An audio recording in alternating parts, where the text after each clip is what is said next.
Hello students, हम एकाधिकारी के बारे में पढ़ते हुए इतना तो हम सबको क्लियर हो चुका है कि एकाधिकारी चाहे जो कीमत वसूल कर सकता है अपने कस्टमर से, अपने ग्राहकों से या कंज्यूमर से, और वो इस तरह से अधिक कीमत वसूल करके उपभोक्ताओं का अधिक से अधिक शोषण करता है। सो टू प्रिवेंट दिस एक्सप्लॉयटेशन, आज हमारा टॉपिक है कि किस तरह से हम एकाधिकारी की गतिविधियों पर नियंत्रण स्थापित कर सकते हैं।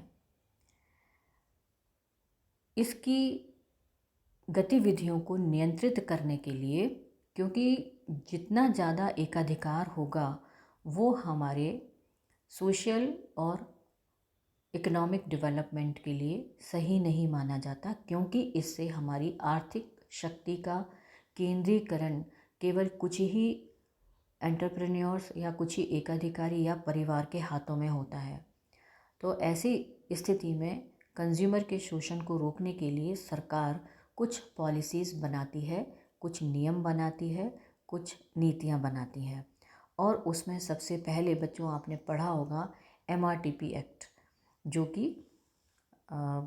एकाधिकारियों के आर्थिक शक्ति के केंद्रीकरण को रोकने के लिए, उपभोक्ताओं के शोषण को रोकने के लिए और उनकी गतिविधियों को नियंत्रित करने के लिए 1969 में बनाया गया था।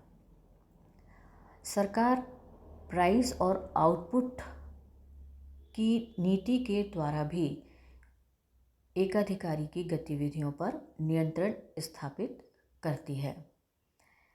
गवर्नमेंट या तो अधिकतम कीमत फिक्स कर देती है या उत्पत्ति की मात्रा निर्धारित करती है। टैक्सेशन के द्वारा भी, करारोपण के द्वारा भी सरकार जो है एकाधिकारी की गतिविधियों को नियंत्रित करती है। चाहे उनका आउटपुट कुछ भी हो, उन पर यह एक टैक्सेशन, एक लमसम टैक्स फिक्स करती है कि उनको इतना तो टैक्स देना ही पड़ेगा सरकार को।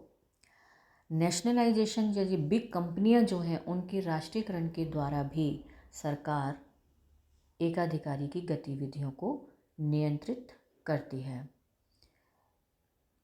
और वो ऐसी कंपनियों को गतिविधियों पर रोक लगाती है जो कि ज़्यादा से ज़्यादा उपभोक्ताओं का शोषण कर रही होती हैं। कंज्यूमर एसोसिएशन के द्वारा भी एकाधिकारी द्वारा मनमानी कीमत वसूल करने से रोका जा सकता है।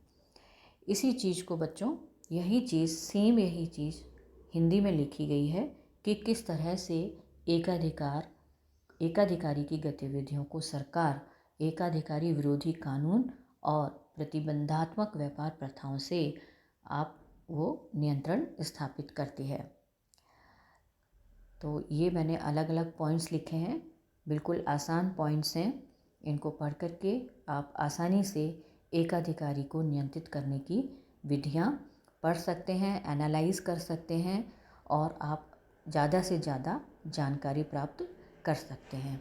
यहाँ पर मैंने एक पॉइंट लिया है,